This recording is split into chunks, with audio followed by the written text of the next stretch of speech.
Hello guys, कैसे हैं आप लोग? I hope you are all doing good.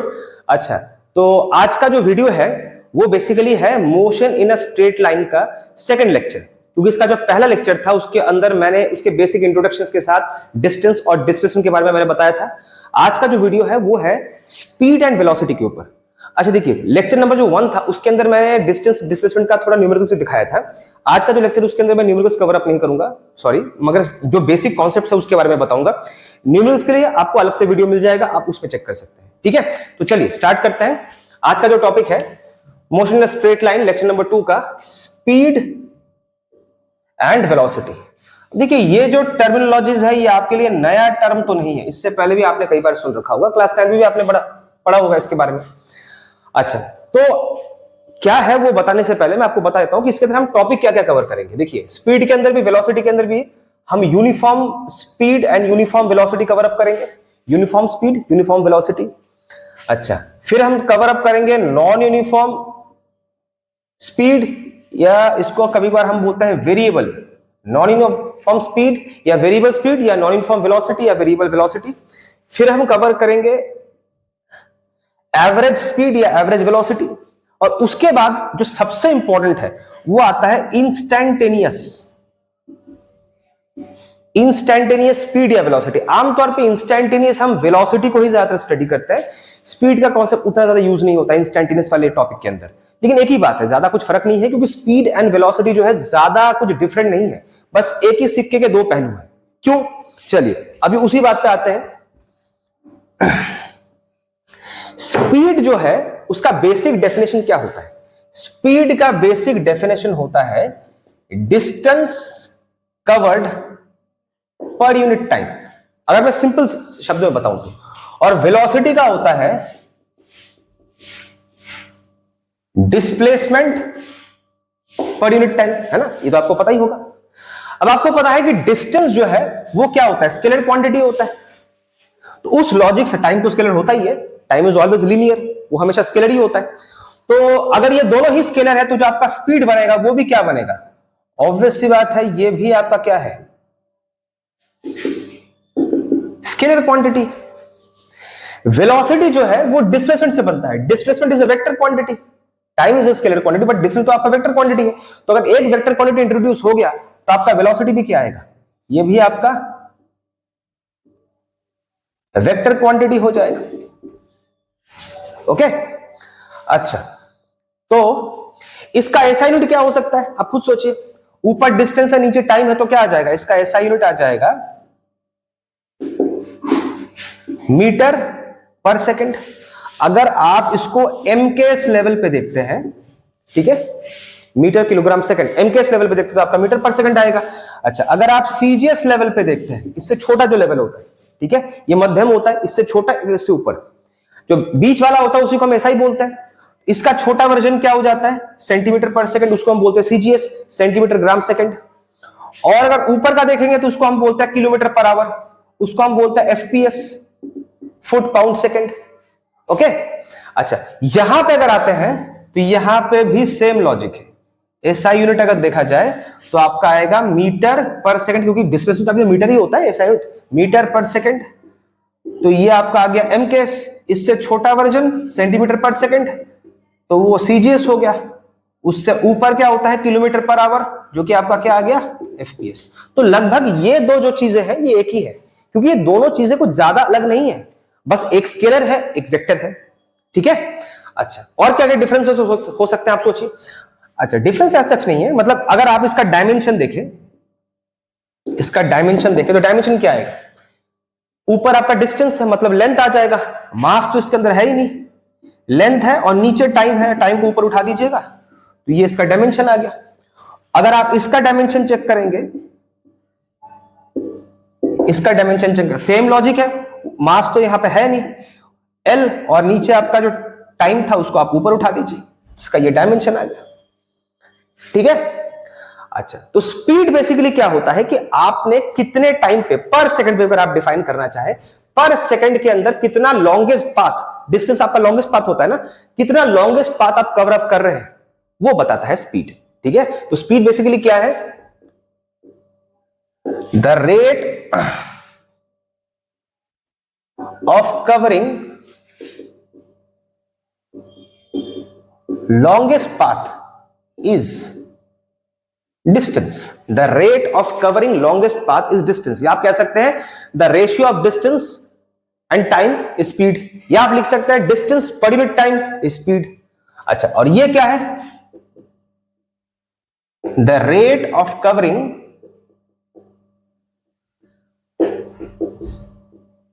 displacement is velocity.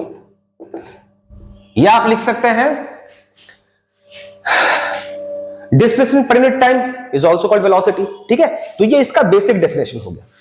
अच्छा, अब एक चीज देखिए, अगर ये स्पीड स्केलर क्वांटिटी है तो मैंने आपको पिछले क्लास में बताया था, पिछले लेक्चर के अंदर, कि जो स्केलर क्वांटिटी होता है वो इनिशियल एंड फाइनल पॉइंट्स पे डिपेंडेंट नहीं रहता.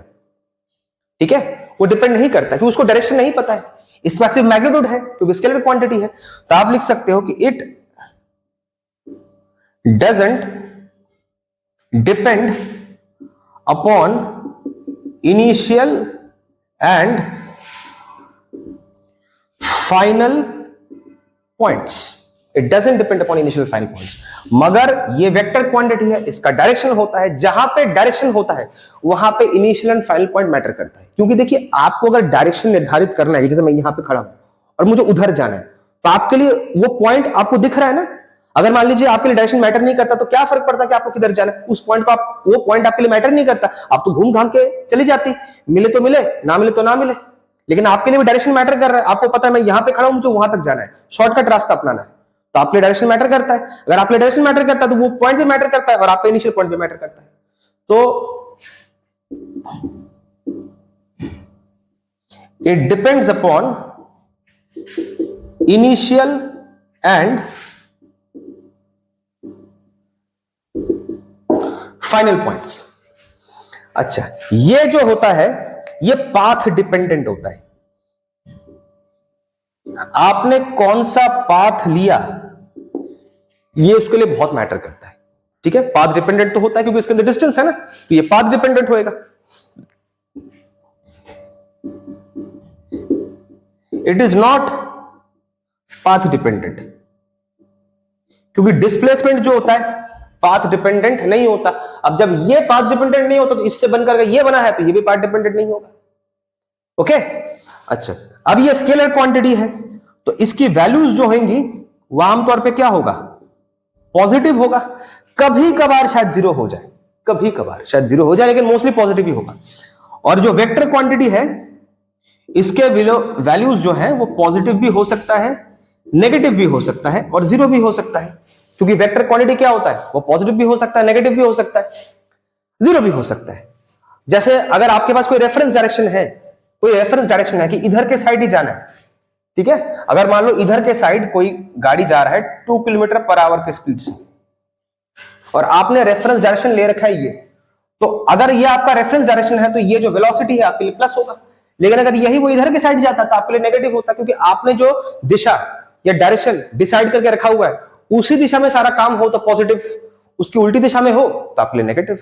ठीक है, अच्छा, अब इसके बेसिस में अगर सपोज कीजिए कि मैं आपसे सवाल पूछता हूं कि एक गाड़ी है 2 किलोमीटर पर आवर की स्पीड से भाग रहा है. मैंने बस आपको इतना बताया कि भाग रहा है. किधर भाग रहा है मैंने बोला है? नहीं बोला है ना. तो मैंने आपको डायरेक्शन नहीं बोला है, सिर्फ मैंने आपको मैग्नीट्यूड दे दिया, वैल्यू दे दिया कि 2 किलोमीटर पर आवर की स्पीड से भाग रहा है. किधर भाग रहा है? ऊपर, नीचे, दाएं, बाएं, कुछ नहीं बोला है मैंने. तो जब आपको डायरेक्शन नहीं बोला, सिर्फ वैल्यू बोला है, तो ये चीज आपके लिए भी क्या कहलाएगा? आप खुद सोचिए. स्पीड की वेलोसिटी सिर्फ मैग्नीट्यूड है, जिस वजह से मैग्नीट्यूड उसको क्या बोलते हैं? Scalar quantity. तो जो मैं आपको बता रहा हूं वो बेसिकली है क्या? स्पीड. और अगर सपोज कीजिए मैंने आपको बोला होता कि 2 किलोमीटर पर आवर की स्पीड से भाग रहा है मगर नॉर्थ के साइड भाग रहा है या साउथ ईस्ट के साइड भाग रहा है, तो मैंने आपको डायरेक्शन भी बता दिया, तो वैल्यू के साथ, मैग्नीट्यूड के साथ आपको डायरेक्शन बता दिया, तो वो क्या कहलाएगा? वेलोसिटी. ठीक है, तो ये इसका बेसिक जो है कॉन्सेप्ट है. आप पहले इसको नोट कर लीजिए, उसके बाद इसके जो टाइप्स है, यूनिफॉर्म, नॉन यूनिफॉर्म, एवरेज, इंस्टैटिक, उसके बारे में बात करेंगे. चलिए पहले नोट डाउन कर लीजिए.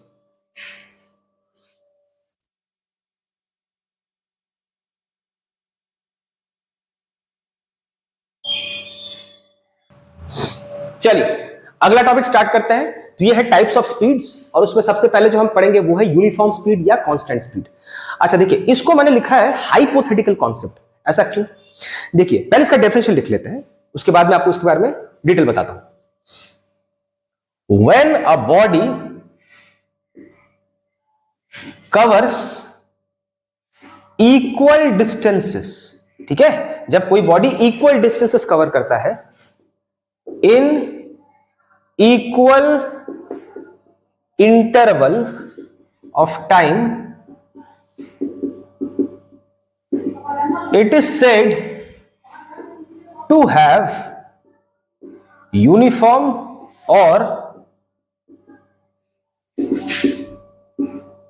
constant speed. It is said to have uniform or constant speed. अच्छा, इसका मतलब क्या है, हाइपोथेटिकल क्यों बोलते हैं वो बाद में आपको बताता हूं। इसका कॉन्सेप्ट क्या है, सपोज कीजिए कि आपके पास घड़ी है, उस घड़ी में आपने देखा कि आपका 2 सेकंड बीता और उसमें आपने 1 मीटर कवर किया। 2 सेकंड बीता और आपने 1 मीटर कवर किया। फिर आपने देखा 2 सेकंड बीता और आपने 1 मीटर कवर किया। अगले 2 सेकंड में आपने फिर से 1 मीटर कवर किया। फिर अगले 2 सेकंड में आपने फिर से 1 मीटर कवर किया, और यही सिलसिला आपका चलता जा रहा है। तो आप इक्वल इंटरवल में इक्वल डिस्टेंसेस ट्रैवल कर रहे हैं। Okay, that's what the definition says. तो उस टाइम पे आपका जो स्पीड आएगा वो हमेशा क्या आएगा, देखिए सेम ही आएगा। आप खुद चेक कीजिए ना, डिस्टेंस अपॉन टाइम। तो यहां पे स्पीड आपका क्या आ रहा है, हाफ मतलब क्या, 0.5 मीटर पर सेकंड। यहां पे भी आपका 1/2, तो क्या आ गया आपका 0.5 मीटर पर सेकंड। फिर 1/2 तो क्या आ गया 0.5 मीटर पर सेकंड। तो हर बार आपको क्या मिल रहा है, यूनिफॉर्म कांस्टेंट सेम स्पीड मिलता जा रहा है। तो इसी को कहा जाता है यूनिफॉर्म स्पीड। ठीक है, अगर आप इसका ग्राफ बनाते हैं, जब भी कोई आप ग्राफ बनाते हैं और वो आपका कांस्टेंट वैल्यू होता है, यूनिफॉर्म होता है, उस लॉजिक से देखा जाए तो उसका वैल्यू इस तरह से जाता है, लाइक दिस, इस तरह से जाएगा। आपका डिस्टेंस इधर है और आपका स्पीड जो है, सॉरी आपका जो टाइम है वो आपका इधर के साइड जा रहा है। तो it makes a linear curve, linear graph है आपका, या आप ग्राफ लिख सकते हैं। ये आपका यूनिफॉर्म स्पीड है, ठीक है, कांस्टेंट है। ग्राफ आपका लीनियर जाता है। ओके, ग्राफ आपका यहां से भी स्टार्ट हो सकता है, कोई बात नहीं, लेकिन जाएगा ऐसे सीधे ही जाएगा। अब लॉजिक ये आता है कि इसको हाइपोथेटिकल हम क्यों बोलते हैं, क्योंकि आप खुद सोचिए, यूज योर ब्रेन। आप जब इन दोनों पैरामीटर्स को नाप रहे हैं, डिस्टेंस और टाइम को, आपके पास घड़ी है, आपने उसमें देखा कि 2 सेकंड हुआ, और आप फिर पैरों की तरफ भी देख रहे हैं जिसने 1 मीटर कवर किया। फिर आप घड़ी की तरफ देख रहे हैं, फिर पैरों की तरफ देख रहे हैं, फिर घड़ी की तरफ देख रहे हैं, फिर पैरों की तरफ देख रहे हैं। आप थोड़ा नॉर्मल सोच के देखिए, एक ही टाइम पे दोनों जगह पे आप ध्यान कैसे रख सकते हैं। अगर आप इधर अपने कॉन्स्टेंसी को मेंटेन करना चाहते हैं कि 2 सेकंड 2 सेकंड 2 सेकंड हो, इक्वल इंटरवल हो, तो आपका पैर जो आगे पीछे हो जाएगा, आपका डिस्टेंस आप प्रॉपर कवर नहीं कर पाओगे इक्वल अमाउंट में। और अगर आप ध्यान अपने पैरों की तरफ दोगे तो यहां से आपका टाइम जो है वो आगे पीछे हो जाएगा। एक ही टाइम पे आप दोनों जगहों पे ध्यान नहीं दे सकते, यूजुअली नहीं दे सकते, थोड़ा बहुत ऊपर नीचे होगा ही होगा। ऐसा कभी नहीं हो सकता कि आप इधर भी ध्यान दे रहे उधर भी ध्यान दे रहे, तो शायद हो जाता, लेकिन ऐसा नहीं पॉसिबल है। तो अगर आप इस पे ध्यान दोगे तो वो आपका अनइक्वल हो जाएगा, उस पे ध्यान दोगे तो ये आपका अनइक्वल हो जाएगा। तो practically speaking uniform speed is not possible, at least in large interval it is not possible. In large interval it is not possible. Okay, in large interval it is not possible. हाँ, मगर एक छोटे से interval में, in a very small interval,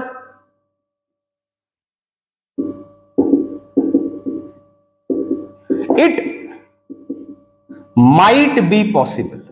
अच्छा, होगा कि नहीं होगा कहना थोड़ा मुश्किल है, हो भी सकता है नहीं भी हो सकता है। तब ये कॉन्सेप्ट आ जाता है जिसको हम बोलते हैं instantaneous value. Instantaneous value, speed या वेलोसिटी। अब इसके बारे में बाद में बात करेंगे, अभी ये नहीं है, अभी ये नहीं है, बाद में बताऊंगा। तो बेसिकली देखा जाए यूनिफॉर्म स्पीड या कांस्टेंट स्पीड प्रैक्टिकली पॉसिबल नहीं है। अगर नहीं है तो फिर हम करते क्यों हैं? आप शायद यही पूछेंगे, है ही नहीं तो हम करते क्यों हैं?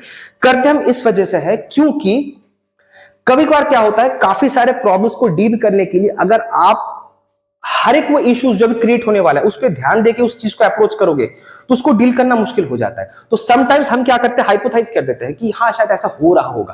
क्योंकि अगर हम ये मान के चले कि आपका स्पीड यूनिफॉर्म है तो कुछ जगहों पे कुछ प्रॉब्लम्स को सॉल्व करना आपके लिए आसान हो जाता। वो आपको अंदर ही अंदर पता है कि प्रैक्टिकली ये पॉसिबल नहीं है, लेकिन चीज को डील करना, क्वेश्चन को डील करना आपके लिए आसान हो जाता है। So just for the sake of convenience कभी कभार हम इस कॉन्सेप्ट को मान के चलते हैं, बट प्रैक्टिकली ये चीज पॉसिबल नहीं है, इस चीज को ध्यान रखिए। एटलीस्ट लार्ज इंटरवल में तो पॉसिबल नहीं है। ओके, चलिए इसको लिख लीजिए, फिर हम नेक्स्ट टॉपिक बढ़ते हैं इसका।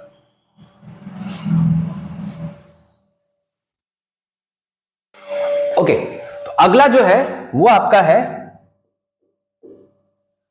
नॉन यूनिफॉर्म स्पीड, या जिसको हम बोलते हैं वेरिएबल स्पीड। अच्छा, ये क्या होता है? देखिए, this is practically possible. In fact यही जो है प्रैक्टिकली होता भी है। यूनिफॉर्म स्पीड या uniform velocity is not practically possible, but ये जो है यही प्रैक्टिकली पॉसिबल है। इनफैक्ट यही रियलिटी में होता है।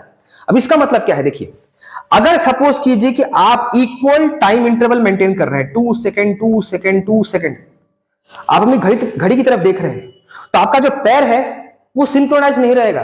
वो कभी शायद 2 मीटर का ले ले डिस्टेंस, कभी शायद 1 मीटर का ले ले, कभी शायद 4 मीटर का ले ले, तो आगे पीछे हो जाएगा आपका।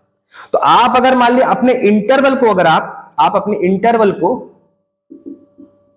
अगर आप इक्वल रखने की कोशिश कर रहे हैं, तो आपका जो डिस्टेंस है वो अनइक्वल हो जाएगा,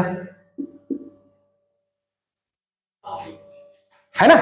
और एज अ रिजल्ट आपके जो वैल्यूज है स्पीड का, देखिए क्या आएगा? 2/2 1 मीटर पर सेकेंड, 1/2 0 मीटर पर 0.5 मीटर पर सेकेंड, 4/2 2 मीटर पर सेकेंड। देखिए सब डिफरेंट वैल्यूज आ रहा है, कॉन्स्टेंसी मेंटेन नहीं हो पा रही।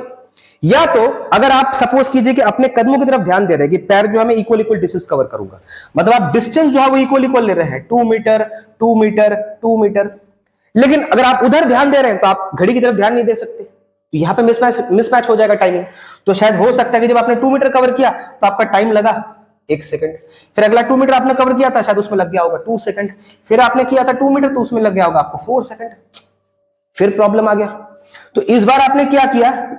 इसको इक्वल रखने की कोशिश की, तो ये अनइक्वल हो गया। तो यही तो प्रॉब्लम है, एक ही टाइम पे दोनों को आप इक्वल नहीं रख सकते, क्योंकि दोनों टाइम पे आप ध्यान कैसे दे सकते हैं? एक ही टाइम पे इधर भी देखना है उधर भी देखना है, not possible, practically not possible. तो देखिए यहां पे आपका स्पीड क्या हो जाएगा? 2 मीटर पर सेकेंड, यहां पे क्या हो जाएगा? 1 मीटर पर सेकेंड, यहां पे क्या हो जाएगा? 0.5 मीटर पर सेकेंड। देखिए घूम फिर के वही प्रॉब्लम है। तो मतलब देखिए यहां पे भी आपका स्पीड क्या अलग आ रहा है, यहां पे भी क्या आ रहा है? अलग आ रहा है। इसका मतलब है कि when a body covers equal distances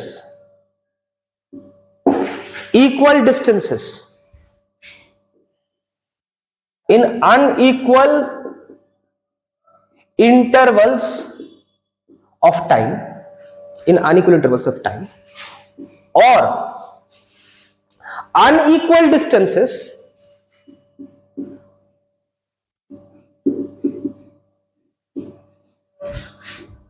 in equal intervals of time। बात को समझ रहे हैं?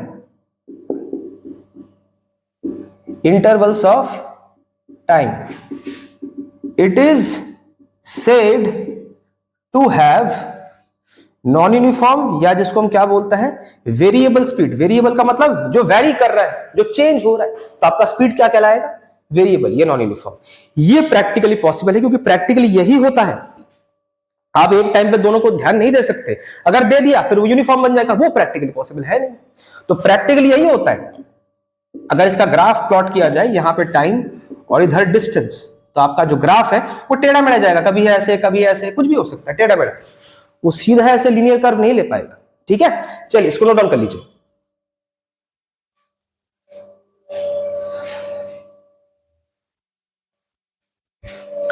अच्छा, तो थर्ड वाला जो आता है वो आता है आपका average speed.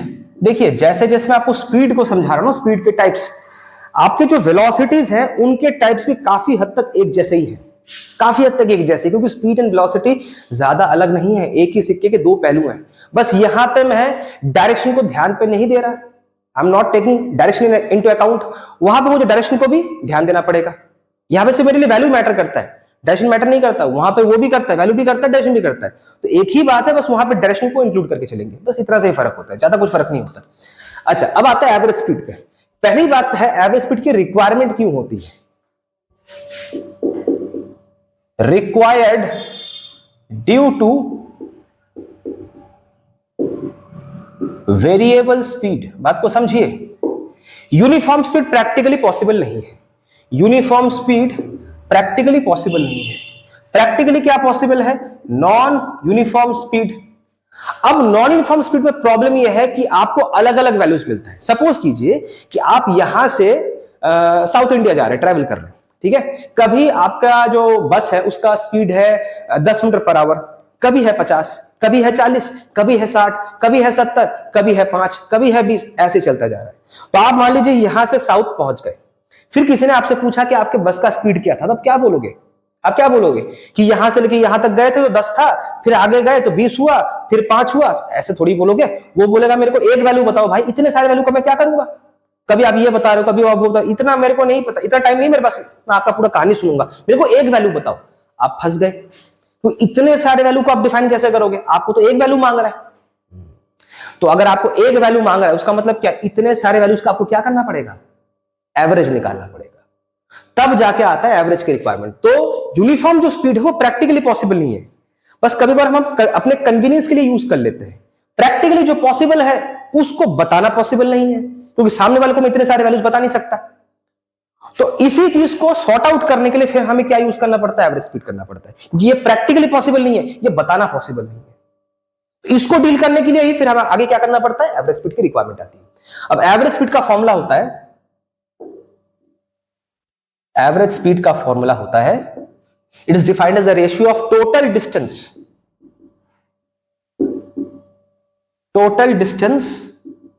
Upon total time. That's it. Total distance upon total time, ठीक है, total distance upon total time.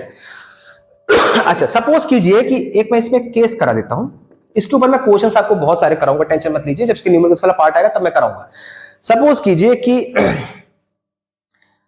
पहले के कुछ टाइम इंटरवल के अंदर आपका डिस्टेंस जो कवर हुआ वो हुआ S1, या आप मान लीजिए कुछ ले लीजिए D1 कवर हुआ। अच्छा, टाइम का आपको नहीं पता, लेकिन इसमें आपका जो स्पीड हुआ, स्पीड जो था, स्पीड को आप ले लीजिए V1 ले लीजिए, ठीक है। अच्छा, फिर अगले इंटरवल में आपने डिस्टेंस कवर किया D2 और आपका स्पीड था V2। अच्छा, फिर आपने कवर किया मान लीजिए D3, फिर आपका V3। अच्छा, ऐसे करते करते मान लीजिए आप D4 तक कर लीजिए, D4 कर लिया, फिर यहां पे आपका आ गया V4। आपसे पूछा गया कि आप क्या निकालें? एवरेज स्पीड निकालिए। अच्छा, एवरेज स्पीड कैसे निकालेंगे? एवरेज स्पीड कैसे निकालेंगे? देखिए, स्पीड और वेलोसिटी का जो सिंबल होता है उसमें ज्यादा अंतर नहीं होता।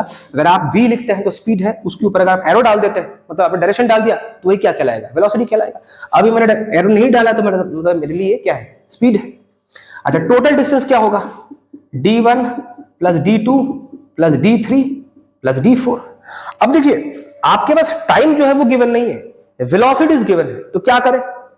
टाइम क्या होता है? सोचिए, टाइम क्या होता है? डिस्टेंस होता है स्पीड इनटू टाइम, तो टाइम क्या हो जाएगा? Distance upon speed. तो आप यहां पे लिख सकते हैं, जो पहला टाइम इंटरवल होगा जिसको आप T1 कह सकते थे, उसकी जगह पे क्या लिखेंगे आप? D1 बाई स्पीड माने V, D1 by V1, D2 by V2, D3 by V3, D4 by V4। ये आपका आंसर आ गया। इनकेस आपके पास टाइम नहीं है तो टाइम को निकाल लीजिए डिस्टेंस बाय स्पीड करके, फिर डाल दीजिए, क्योंकि इसके जो न्यूमेरिकल्स होते हैं काफी हद तक इस कॉन्सेप्ट के ऊपर बेस्ड है। अब यही केस आप nth केस के लिए भी कर सकते हैं, nth डिस्टेंस के लिए भी कर सकते हैं। बस यहाँ पे आपको डॉट डॉट डॉट dn डालना है, dot dot dot dn by vn डाल देना है, ठीक है। ये होता है एवरेज स्पीड। तो एवरेज स्पीड की रिक्वायरमेंट इस वजह से होती है क्योंकि नॉन यूनिफॉर्म जो है वो रियलिटी होती है और उतने सारे वैल्यूज को आप बता नहीं सकते, तो उस चीज को डील करने के लिए एवरेज स्पीड की रिक्वायरमेंट होती है, ठीक है। इसको लिख लीजिए।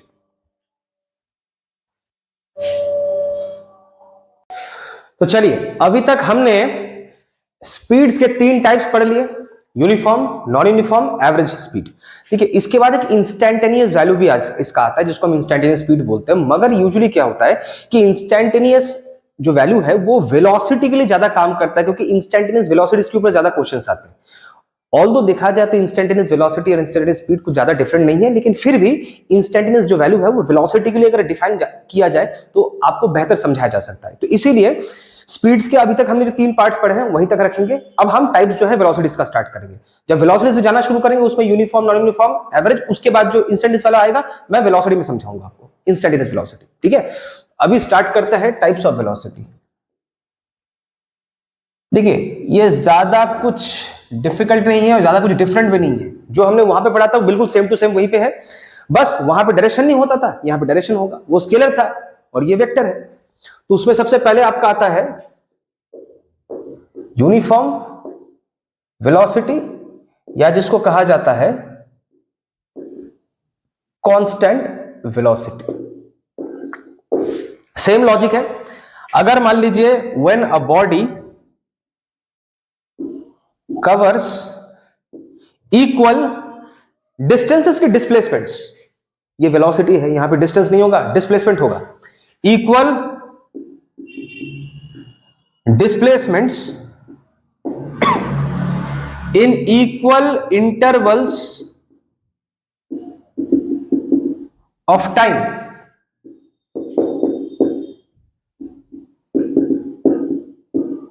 It is said to have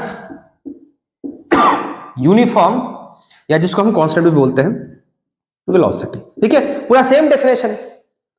इसका ग्राफ अगर आप देखेंगे तो यहां पे आपका टाइम होगा, पिछली बार आपने यहां पे डिस्टेंस दिया था, इस बार आपको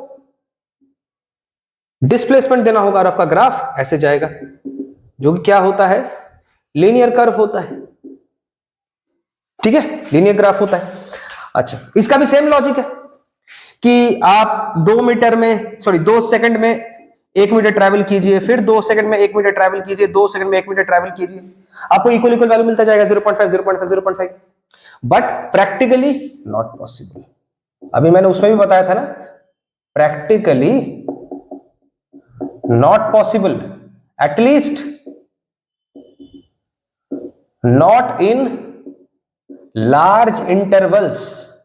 लार्ज इंटरवल्स में तो बाबू बिल्कुल भी पॉसिबल नहीं है, बिल्कुल भी पॉसिबल नहीं है। स्मॉल में शायद एक बार के लिए हो भी जाए, क्योंकि वही कहानी इंस्टेंटेनियस कहलाती है। अब वो टॉपिक अभी कर नहीं रहे तो उसके बारे में ज्यादा मैं बताऊंगा नहीं। तो ये था आपका यूनिफॉर्म। अच्छा, अब ये प्रैक्टिकली पॉसिबल नहीं है, तो प्रैक्टिकली पॉसिबल क्या है, नॉन यूनिफॉर्म, जिसको क्या बोलते हैं, वेरिएबल। सेम लॉजिक है कि आप इक्वल डिस्टेंस में, सॉरी इक्वल टाइम इंटरवल पे, मान लीजिए 2 सेकंड 2 सेकंड 2 सेकंड में आप अनइक्वल डिस्टेंसेस ट्रैवल कर रहे हैं, तो देखिए यहां पे वेलोसिटी क्या हो जाएगा आपका, ये 0.5, ये 2, वो 1.5 अलग अलग आ रहा है। ये आपका अनइक्वल है, ये आपका इक्वल है, या तो आप इसको इक्वल कर दीजिए डिस्प्लेसमेंट्स को और टाइम को अनइक्वल कर दीजिए, ये आपका इक्वल हो गया और ये आपका अनइक्वल हो गया, तब भी आपका वैल्यूज क्या आएगा, अलग अलग आएगा। तो आपका ग्राफ कैसा बनेगा, ग्राफ आपका कुछ ऐसा आएगा, इधर के साइड आपका डिस्प्लेसमेंट, इधर के साइड आपका टाइम, और आपका ग्राफ टेढ़ा मेढ़ा जाएगा, ऐसे उबड़ खाबड़ जाएगा आपका। ठीक है, इसका लॉजिक वही है, when a body covers equal displacements in unequal intervals of time, equal displacements, distance नहीं, displacements in unequal intervals of time, or unequal displacements in equal intervals of time, unequal distances in equal intervals of time. It is said to have variable speed, नहीं बाबा, velocity। ठीक है, बिल्कुल same concept है, बस वहां पे distance था, यहां पे डिस्प्लेसमेंट, वहां पे डायरेक्शन मैटर नहीं करता था, यहां पे करेगा, वो लॉन्गेस्ट पाथ लेता था, ये शॉर्टकट पाथ लेगा, यही बस इसका लॉजिक है। इसको लिख लीजिए, उसके बाद हम स्टार्ट करते हैं एवरेज।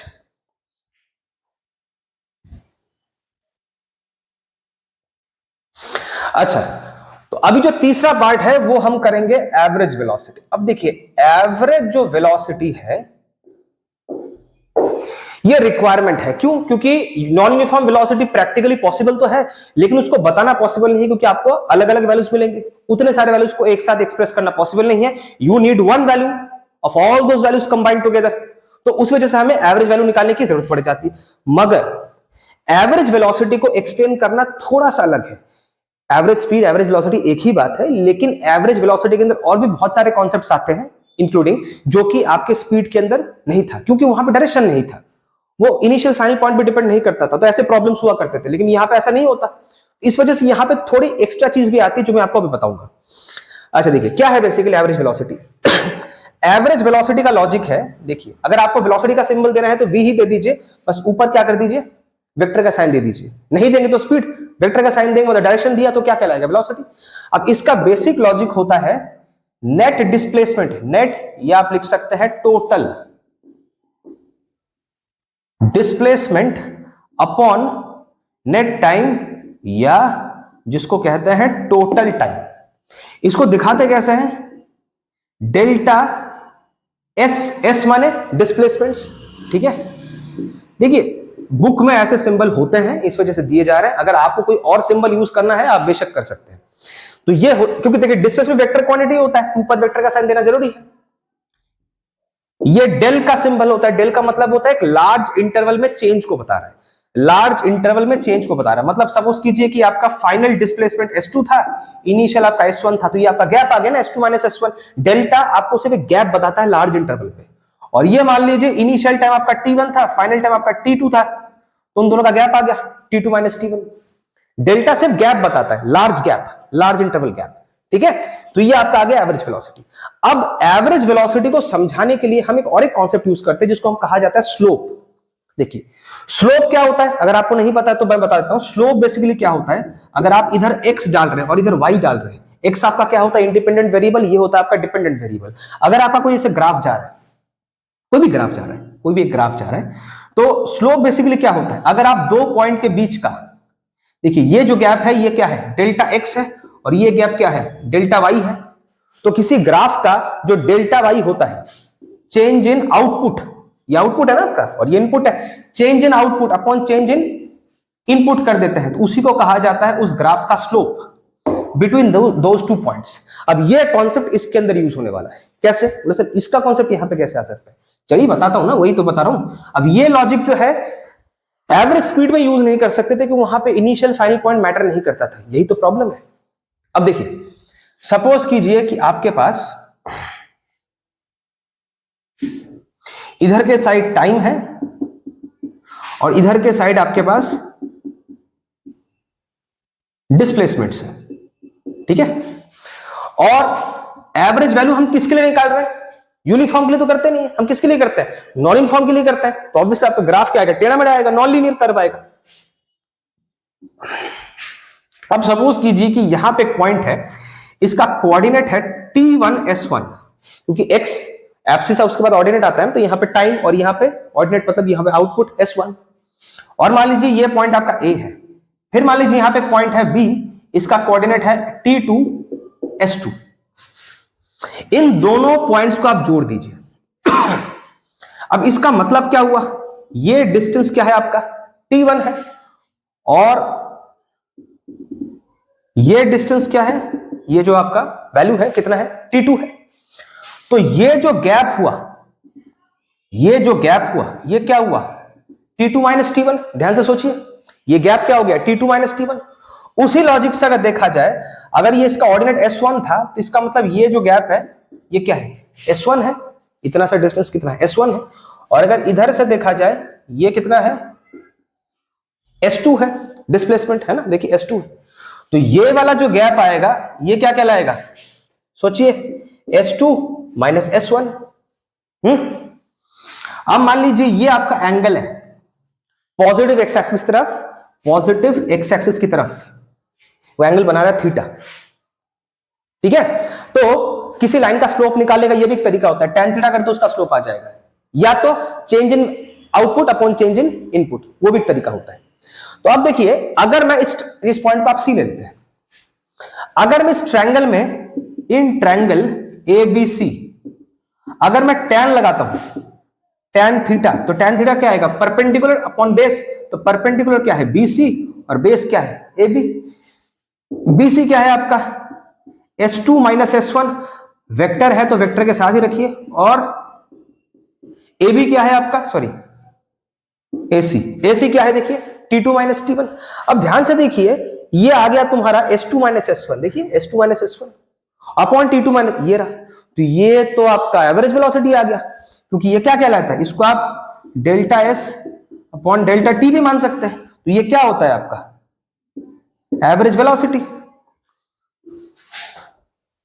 इसका मतलब अगर आपको किसी दो पॉइंट के बीच का अगर आपको एवरेज वेलोसिटी निकालना है तो आप क्या करो, उन दोनों पॉइंट को आप लाइन से ऐसे जोड़ दो, फिर उस लाइन का आप स्लोप निकालो, तो जो उस लाइन का स्लोप होगा उस स्लोप का जो वैल्यू होगा वही क्या बताएगा average velocity between those two points. तो मतलब दो पॉइंट के बीच का एवरेज वेलोसिटी निकालने का स्लोप के रास्ते से ये एक तरीका है, या तो आप उन दोनों पॉइंट्स का जो एंगल है जो पॉजिटिव एक्स एक्सिस के साथ जो बना रहा है उसका जो एंगल है उसका tan थीटा निकाल लो, उससे भी आपको पता चल जाएगा, है ना। तो बेसिकली ये क्या है, स्लोप ही तो है। तो एवरेज वेलोसिटी को निकालने का ये भी एक तरीका है स्लोप के रास्ते, ग्राफ के रास्ते। तो सर कौन सा हम यूज करेंगे, अरे बाबा अगर आपको किसी ने ग्राफ दे दिया है तो you have to adopt this method, अगर नहीं दिया है कोई डिटेल दे रखा होगा तो उस हिसाब से निकाल लेना डेटा के अकॉर्डिंगली। तो आप लिख सकते हो अगर इस पॉइंट ऑफ व्यू से देखा जाए, the average velocity between any two points in displacement time graph ST graph is defined as the slope of the line joining the two points. The average velocity between any two points in ST graph is defined as the slope of the line joining the two points. अब उस slope को कैसे निकाल सकते हो, tan theta से भी निकाल सकते हो, या तो S2 minus S1 T2 minus T1 करके भी निकाल सकते हो, it is entirely up to you. ठीक है, जैसे मान लीजिए कि एग्जांपल के तौर पे आपको बता रहा हूं, सपोज कीजिए कि ये आपका टाइम है, यहां पे आपका डिस्प्लेसमेंट है, ये ग्राफ जा रहा है, मान लीजिए इसका कोऑर्डिनेट है 2,1 और इसका कोऑर्डिनेट मान लीजिए आपका है 4,5। आपको इन दोनों पॉइंट्स के बीच का एवरेज वेलोसिटी मांग रहे हैं, तो कैसे करेंगे देखिए।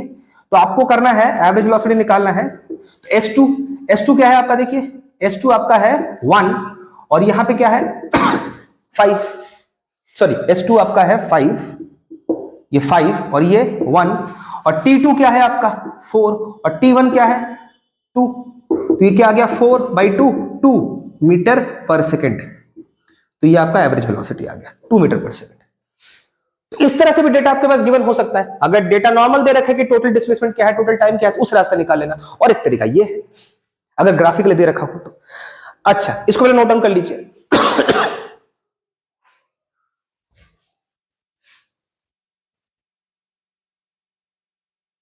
अब देखिए एवरेज वेलोसिटी को निकालने का और एक तरीका भी आता है। एवरेज स्पीड के अंदर इतने सारे पंगे नहीं थे, मगर वेलोसिटी के अंदर आता है, ऑप्शंस है ना, वेक्टर क्वांटिटी है, तो मैं पॉइंट्स को लेकर काम कर सकता हूं, डायरेक्शन लेके काम कर सकता हूं, तो ऐसे ऑप्शंस आ जाते हैं। स्पीड में उतना नहीं आता था। अच्छा, और एक तरीका क्या है एवरेज वेलोसिटी को निकालने का। सपोज कीजिए कि आपको पता है आपका एक बॉडी है, वो मूव करना शुरू कर रहा है, उसका इनिशियल वेलोसिटी आपको पता है, उसका इनिशियल वेलोसिटी पता है। मान लीजिए उसका इनिशियल वेलोसिटी है u वेक्टर, या आप उसको v1 वेक्टर भी कह सकते हैं क्योंकि शुरू है। और मान लीजिए कुछ देर बाद,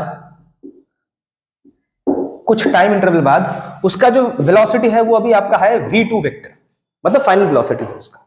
तो एवरेज वेलोसिटी निकालने का तरीका है v1 प्लस v2 अपॉन 2, या आप इसको ऐसे भी लिख सकते हैं v1 को u, अच्छा v2 को कभी बार हम v भी कर देते हैं, इनिशियल को u मान लेते हैं, फाइनल को v मान लेते हैं, तो u प्लस v/2 ऐसे भी आप लिख सकते हैं। आप बोलोगे सर अब ये कहां से आया, देखिए एक सिंपल सा लॉजिक है, किसी चीज का एवरेज निकालते तो हम कैसे करते हैं, sum of the observations upon total number of observation, यही तो बेसिक होता है। एवरेज का मतलब क्या होता है, मीन, तो जो आपके ऑब्जर्वेशंस है उनको ऐड कर दो upon total number of observation, कितने ऑब्जर्वेशंस है आपके पास 2, तो 2 से डिवाइड कर दो, बेसिक लॉजिक है। अगर आप कहते हो सर इसको समझाने का कोई और तरीका है, हाँ बिल्कुल है, वो भी बता सकता हूं, चलिए देख लेते हैं, क्योंकि जितना ज्यादा आप देखेंगे अलग अलग तरीके से तो आपका कॉन्सेप्ट क्लियर होगा। देखिए और एक तरीके से भी इस बात को समझाया जा सकता है कि सपोज कीजिए कि आपको एवरेज वेलोसिटी निकालना है, तो एवरेज वेलोसिटी क्या होता है, नेट डिस्प्लेसमेंट अपॉन टाइम। अब अगर आपको पता हो, क्लास के अंदर आपने पढ़ा था, डिस्प्लेसमेंट का वैल्यू होता है ut plus half at square, होता है ना। तो यहां पे जो आपको डेल्टा एस है डिस्प्लेसमेंट, इसको आप लिख सकते हो ut plus half at square. u और a क्या है, a मतलब एक्सेलरेशन होता है। ऑल्दो एक्सेलरेशन का टॉपिक हमने अभी तक पढ़ा नहीं है, आगे पढ़ेंगे, मोशन एक्सेलरेशन के अदर लेक्चर्स में पढ़ेंगे, लेकिन फिर भी मैं आपको समझा रहा हूं किस तरह से निकाला जा सकता है, क्योंकि आपको पता तो होगा ही एक्सेलरेशन होता है, इतना तो बेसिक पता ही होगा आपको। अपॉन टाइम, टाइम को चलिए मैं t ही मान लेता हूं फिलहाल, डेल्टा t को t ही मान लेते हैं। अब इस टाइम से दोनों को डिवाइड कर दीजिए, टाइम इधर भी आ जाएगा,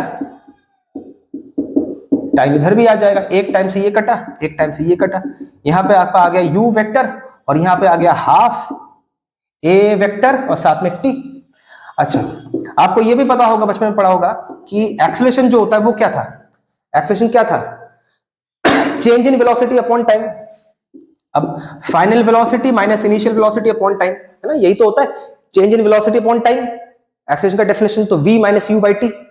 उस लॉजिक से देखा जाए, अगर मैं t को ऊपर उठा देता हूं तो at का वैल्यू क्या आ रहा है, v माइनस यू, इस जगह पे आप डाल दीजिए।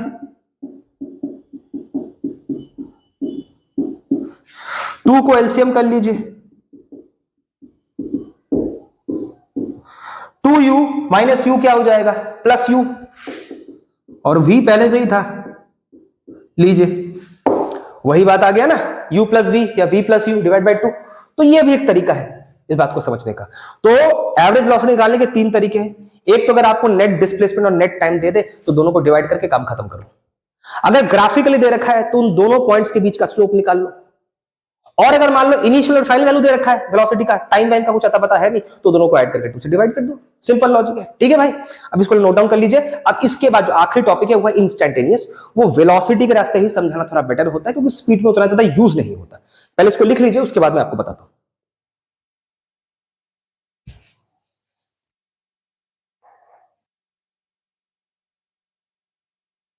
अच्छा, तो इस लेक्चर का आखिरी टॉपिक है इंस्टैंटेनियस वेलोसिटी। अब ये क्या होता है, देखो भाई, ये क्या होता है, इसको जानने से पहले आप ये समझिए कि ये क्यों होता है। अगर आप ये समझ जाते कि क्यों होता है तो ये क्या होता है आपको अपने आप समझ आ जाएगा। देखिए, याद कीजिए मैंने आपको क्या बोला था कि यूनिफॉर्म वेलोसिटी प्रैक्टिकली एग्जिस्ट नहीं करता, प्रॉब्लम है। लेकिन आप खुद सोचिए, इसको डील करना बहुत आसान होता है, क्योंकि यूनिफॉर्म, जिंदगी में कोई चीज अगर यूनिफॉर्म होता है तो सबको अच्छा लगता है कांस्टेंट, लेकिन क्या होता है, नहीं होता ना। एटलीस्ट लार्ज इंटरवल में तो नहीं होता, छोटे इंटरवल में शायद हो भी जाए। आप 2 दिन तक खुश नहीं रह सकते, लेकिन 5 मिनट के लिए तो खुश रह सकते हैं, 2 सेकंड के लिए तो रह ही सकते हैं। तो देखिए, इंटरवल गैप जितना मैं कम करता जा रहा हूं उतना उस फैक्टर की कांस्टेंसी होना पॉसिबल है। लेकिन अगर मैं इंटरवल ज्यादा कर देता हूं कि 2 हफ्ते तक के लिए, 1 महीने तक के लिए, 2 साल के लिए आप कांस्टेंटली खुश रह सकते हो, नहीं रह सकते, प्रैक्टिकली नॉट पॉसिबल। तो ये चीज अच्छा तो लगता है मगर प्रैक्टिकली पॉसिबल, आप चाहते तो हो कि ऐसा कुछ हो मगर क्रिएट नहीं कर पा रहे। अब रियलिटी में क्या होता है, नॉन यूनिफॉर्म वेलोसिटी, ये आप नहीं चाहते मगर आता यही है। ये आप चाहते हो मगर मिलता नहीं है, ये मिलता है मगर आप चाहते नहीं हो। अब जो मिलता है उसी में एडजस्टमेंट करना पड़ता है, और उसी एडजस्टमेंट का नाम क्या है, एवरेज वेलोसिटी। क्योंकि नॉन यूनिफॉर्म में बहुत सारे वैल्यूज मिलते हैं, तो उसको एडजस्ट करने के लिए हम उसका एवरेज निकाल लेते हैं। बाद में ये समझ आया कि यार एवरेज चलो मैंने निकाल भी लिया, लेकिन एवरेज वैल्यू जो है वो क्या कर रहा है, एक राउंड ऑफ वैल्यू दे रहा है, एक राउंड ऑफ वैल्यू दे रहा है, ये अप्रोक्सीमेट वैल्यू दे रहा है। मैंने इसके इतने सारे वैल्यूज को डील करने के लिए एवरेज निकाल तो लिया, लेकिन एवरेज या मीन हमेशा क्या बोलता है, एक राउंड ऑफ, एक अप्रोक्सीमेट वैल्यू बोलता है। तो ये भी कहीं ना कहीं प्रॉब्लम है, क्योंकि मुझे जो मिल रहा है वो एग्जैक्ट वैल्यू नहीं है, काफी सारे वैल्यू के आसपास का कोई वैल्यू है, राउंड ऑफ है, अप्रोक्सीमेट है। तो अब क्या करें, अब आ जाता है इंस्टैंटेनियस। तो साइंटिस्ट लोगों ने ये आइडिया लगाया कि एक काम करते हैं, मैं यूनिफॉर्म वेलोसिटी में घूम के वापस जाता हूं, मुझे यूनिफॉर्मिटी ही चाहिए, मुझे कांस्टेंसी ही चाहिए, मगर अगर मैं इस काम को, यूनिफॉर्मिटी को लार्ज इंटरवल में चेक करने की जगह पे छोटे से इंटरवल में चेक करूं, बहुत ही छोटे से इनफिनिटेसिमल स्मॉल इंटरवल के अंदर, माइक्रो सेकंड, नैनो सेकंड के अंदर, उतने देर के लिए कोई भी वैल्यू कांस्टेंट तो रह ही सकता है। अगर सपोज कीजिए मैंने आपको बोला कि हाथ पे डंडा है, उसको हाथ पे ऐसे बैलेंस कीजिए, अगर मैं आपको कहूं 1 घंटे तक कर, आप नहीं कर पाओगे, 5 मिनट पता नहीं, शायद वो भी नहीं कर पाओगे। लेकिन अगर बोलो 1 सेकंड के लिए करो, तो आपने हाथ में ऐसे रखा, हो गया, उसके बाद चाहे गिर ही जाए, आपने तो 1 सेकंड के लिए बोला था, तो 1 सेकंड के लिए तो हाथ में रहा ना, कांस्टेंट रहा। तो जब मैं इंटरवल गैप को छोटा कर रहा हूं तो किसी चीज को कांस्टेंट रखने की पॉसिबिलिटी जो है वो बढ़ती जा रही है। तो कहीं ना कहीं अगर मैं किसी वैल्यू को एक छोटे इंटरवल में नापता हूं तो उससे फायदा क्या होगा, मुझे यूनिफॉर्मिटी भी मिल जाएगी, मुझे यूनिफॉर्मिटी भी मिल जाएगी उस वैल्यू की, जो कि एक तरह से अच्छा है। और ये काम मैं रियलिटी में कर रहा हूं, ये ऐसा थोड़ी है जैसे यूनिफॉर्म वेलोसिटी तो लार्ज इंटरवल में एक हाइपोथेटिकल कॉन्सेप्ट था, ये तो मैं रियली कर रहा हूं, मैं ये रियलिटी में कर रहा हूं, तो ये रियल भी है। पहले ये रियल नहीं था, ये रियल था, बट ये प्रैक्टिकली पॉसिबल नहीं था, ये था। अब मैं छोटे गैप में कर रहा हूं तो वो रियल भी हो रहा है क्योंकि मैं कर रहा हूं, और छोटे गैप होने के कारण उसकी यूनिफॉर्मिटी मेंटेन भी हो रही है। तो देखिए दोनों का काम साथ साथ हो गया, उसकी यूनिफॉर्मिटी भी मेंटेन हो गई और वो रियल भी रहा, और एवरेज आने का कोई चांसेस ही नहीं रहा। तो समझ रहे हैं, ये फायदा होता है इंस्टेंटेनियस निकालने का। अब इंस्टेंटेनियस वेलोसिटी का मतलब होता है, सीधे शब्दों में बताऊं, वेलोसिटी का एक वैल्यू किसी पर्टिकुलर इंस्टेंट पे, किसी पर्टिकुलर इंस्टेंट पे। अब इसको ग्राफिकली कैसे समझाएं, ये एवरेज वेलोसिटी के रास्ते ही निकल के आता है। देखिए अगर आपका यहां पे टाइम है और यहां पे डिस्प्लेसमेंट है इधर के साइड, आपने ऐसे लिया था, यहां पे एक पॉइंट था जो था आपका शायद मान लीजिए T1 S1 और यहां पे था T2 S2, ये पॉइंट A था, ये पॉइंट B था, इसको आपने जोड़ा था। इन दोनों के बीच का आपने वो क्या किया था, स्लोप निकाल लिया था, तो आपको मिल गया था एवरेज वेलोसिटी, है ना। आपको एवरेज वेलोसिटी मिल गया था, तो आपने क्या किया था, delta S upon delta T, ऐसा ही किया था।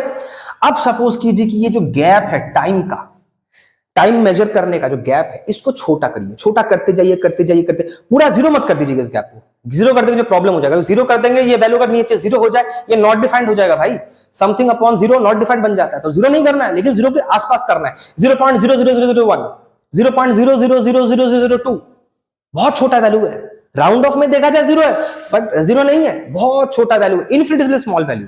तो अगर मान लीजिए आपका डेल्टा टी बहुत छोटा हो जाता है, जीरो हो जाता है, तो इसको हम दिखाएंगे कैसे, जब आप किसी चीज को बहुत छोटा कर देते हो तो यही डेल किस में कन्वर्ट हो जाता है, डी में कन्वर्ट हो जाता है।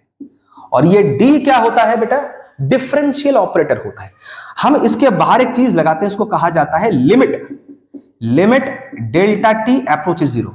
मैथमेटिकली ये नोटेशन आपको ये समझा रहा है कि देखिए अगर मैं इस चीज के अंदर लिमिट लगा रहा हूं, लिमिट का मतलब होता है कि ये जो आपका डेल्टा टी है नीचे, ये आपका इनपुट है, वो आपका आउटपुट है, ये इनपुट का गैप जो है वो बहुत छोटा होता जाए, इनफिनिटिसिमली स्मॉल, इनफिनिटिसिमली स्मॉल होता जाए होता जाए होता जाए होता जाए, अल्टीमेटली ये चीज क्या बन जाएगा, ऐसा दिखेगा। और ये होता है, ये जो चीज आपको दिखता है मैथमेटिक्स में, इसको हम क्या बोलते हैं, डिफरेंशियल ऑपरेटर। अब ये जो चीज है, अब ये तुम्हारा एवरेज वेलोसिटी नहीं रहा, ये तुम्हारा बन चुका है इंस्टेंटेनियस वेलोसिटी, IN से दिखाते हैं इंस्टेंटेनियस वेलोसिटी, जो कि क्या होता है, first order derivative of displacement. अगर आपको डेरिवेटिव के बारे में आइडिया नहीं है बेटा तो प्लीज पहले डिफरेंशिएशन और डेरिवेटिव वगैरह देख लीजिए, मैं उसके लिंक जो है इस वीडियो के डिस्क्रिप्शन बॉक्स में डाल दूंगा, आप पहले देख लीजिए, क्योंकि बिना डेरिवेटिव जाने, बिना ट्रिगो जाने, बिना वेक्टर जाने काइनेमेटिक्स को समझना बहुत डिफिकल्ट है। तो पहले इनके बारे में थोड़ा नॉलेज गेन कर लीजिए, आपको वीडियोस मिल जाएंगे, मैं डिस्क्रिप्शन बॉक्स में दे दूंगा, पहले देख लीजिए, उसके बाद ही आपको समझ आएगा इसका आगे का काम क्या है, ठीक है। अब देखिए ग्राफिकली देखा जाए इसका मीनिंग क्या हुआ, ग्राफिकली इसका मीनिंग ये हुआ कि अगर मान लीजिए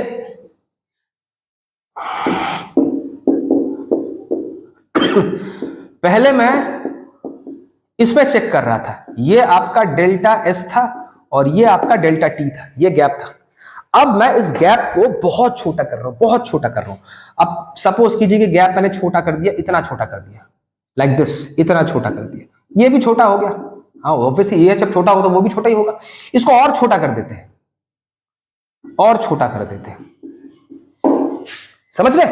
अभी इन दोनों पॉइंट को मैं जोड़ रहा हूं, देखो इन दोनों पॉइंट को जोड़ रहा हूं, और छोटा कर देते हैं, और छोटा कर देते हैं, इतना सा कर देते हैं। अब इन दोनों पॉइंट को जोड़ दो और छोटा कर दो। अगर आप इसको छोटा करते जाओगे करते जाओगे करते जाओगे, एक टाइम ऐसा आएगा जो आपको ये दिखेगा ही नहीं, ये जो डेल्टा टी है ये आपको दिखेगा भी नहीं, एक छोटा सा पॉइंट बन जाएगा। ये गैप ऐसे करीब आते आते आते आते छोटा होते होते होते होते ये एक सिंगल पॉइंट बन जाएगा। सिंगल पॉइंट माने क्या, ये इतना छोटा हो जाएगा जीरो अप्रोच करते करते कि आप इसको अभी कोई टाइम गैप नहीं कह सकते। जब गैप बड़ा होता है आपको दो इंस्टेंट दिख रहा है, ये एक T1 T2, लेकिन ये गैप छोटा होते होते होते अगर ये करीब आ जाए, अब ये दो पॉइंट आपको दिखेगा भी नहीं, आपको मर्ज होकर एक सिंगल पॉइंट दिखेगा। You can not call it two instants, it has become one instant. तो ये आपको एक सिंगल इंस्टेंट दिखेगा, तभी इसे हम बोलते हैं इंस्टेंटेनियस वेलोसिटी। आपको अभी एक इंस्टेंट पे, इस पर्टिकुलर इंस्टेंट पे वेलोसिटी क्या है वो दिखाया जा रहा है। तो बेसिकली ये भी कुछ नहीं है, स्लोप ही है। देखिए आउटपुट का चेंज अपॉन इनपुट का चेंज, ये स्लोप ही है, मगर ये चेंज जो है बहुत छोटा है। ठीक है, ये चेंज जो है बहुत छोटा है। जब भी आप किसी आउटपुट के चेंज को इनपुट के चेंज से डिवाइड करते हो किसी ग्राफ का, वो स्लोप ही बताता है। यहां पे स्लोप बड़ा था क्योंकि डेल था, यहां पे स्लोप छोटा है क्योंकि आपने डी यूज कर रखा है, डिफरेंशियल ऑपरेटर यूज कर रखा है। तो ये है इसका बेसिक लॉजिक। अब सपोज कीजिए कि किसी ने आपको बोला है कि डिस्प्लेसमेंट दे रखा है, आपको वेलोसिटी दे रखा है और आपको टाइम को निकालना है, तो क्या करें? अभी जैसे ये दे रखा है, आपको ये निकालना है, डेरिवेटिव कर दोगे। किसने ये दे रखा है और ये निकालने को बोल रहा है, फिर क्या करोगे? आप क्या करो, dt को, इसको इंटीग्रल मेथड कहा जाता है, dt को ऊपर कर देते हैं, तो आपका ds क्या आ जाएगा? क्योंकि क्वेश्चन इसके ऊपर भी आएगा, इसके ऊपर भी आएगा। v आपका फंक्शन होगा टाइम का कुछ ये आपके पास मान लीजिए नहीं गिवन होगा, ये आपको निकालना है, ये आपके पास गिवन होगा। आप पहले क्या करेंगे, dt को ऊपर कर देंगे, फिर दोनों साइड क्या करेंगे, इंटीग्रेट करेंगे, इंटीग्रेटिंग बोथ साइड्स। अगर आपको बेसिक इंटीग्रेशन भी नहीं पता है तो उसके भी वीडियोस देख लीजिए, मैंने अपलोड करके रखा हुआ है। आपको ज्यादा डिटेल में जानने की कुछ जरूरत नहीं है। काइनेमेटिक्स या फिजिक्स के बेसिक तुक्के मुक्के जो लॉजिक्स है उनको समझने के लिए जितना बेसिक आपको इंटीग्रेशन जानना होगा उसका मैंने वीडियो अपलोड कर रखा है, आप एक बार इसको देख लीजिए। अगर आप दोनों साइड इंटीग्रेट लगाएंगे,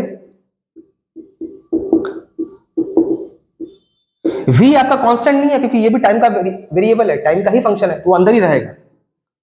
अब ये और ये क्या हो जाएगा, कट जाएगा, तो आपको क्या मिल जाएगा, s मिल जाएगा। और ये टाइम मान लीजिए टाइम कोई t1 है और यहां पे t2 दे रखा है, तो आपके पास ये दिखेगा ऐसे, v instantaneous dt t1 to t2। ये आपका फॉर्मूला आ गया डिस्प्लेसमेंट निकालने का। अगर वेलोसिटी गिवन हो, ये फॉर्मूला है जब ये गिवन है ये निकालना है, ये फॉर्मूला है जब ये गिवन है डिस्टेंस निकालना है। इसमें डेरिवेटिव करना पड़ रहा है, उसमें इंटीग्रल करना पड़ रहा है। अगर मान लीजिए आपके पास लिमिट्स दे रखा है तो आपका इंटीग्रेशन जो होगा वो डेफिनेट होगा, अगर नहीं दे रखा है तो आपके लिए इनडेफिनेट होगा। उसके लिए आपको क्या करना होता है, एंड में जाके सी लगाना होता है। अगेन बेटा मैं आप लोगों को कह रहा हूं, ये शायद कहानी आपको शायद कुछ भी समझ नहीं आ रहा होगा एंड का जो मैं अभी आपको बता रहा हूं, उस वजह से क्योंकि आपको कैलकुलस का कोई आइडिया नहीं है, डेरिवेटिव क्या होता है, इंटीग्रेशन क्या होता है। पहले थोड़ा जान लीजिए, मैं इंक्लूड कर दूंगा लिंक, पहले देख लीजिए, उसके बाद इसको देखिए, तभी आपको समझ आएगा। तो ये था इसका पूरा बेसिक कॉन्सेप्ट। ठीक है, इसको पहले लिख लीजिए। और आज का जो ये लेक्चर है इसके अंदर मैं इसके न्यूमेरिकल्स कवर अप नहीं कर पाऊंगा क्योंकि ऑलरेडी काफी लंबा हो चुका है। इसका एक दूसरा लेक्चर आएगा, उसके अंदर आपको इसके सारे न्यूमेरिकल्स मिल जाएंगे। लेकिन उस वीडियो को देखने के लिए पहले ये वाला वीडियो देख के रखिएगा, वरना आपको कॉन्सेप्ट ना पता हो तो फिर आपको न्यूमेरिकल भी समझ नहीं आएगा। ठीक है, चलिए इसको नोट डाउन कर लीजिए, पढ़ते रहिए। कोई डाउट है तो आप मुझे कॉन्टेक्ट कर सकते हैं। तब तक के लिए बाय बाय, चलिए।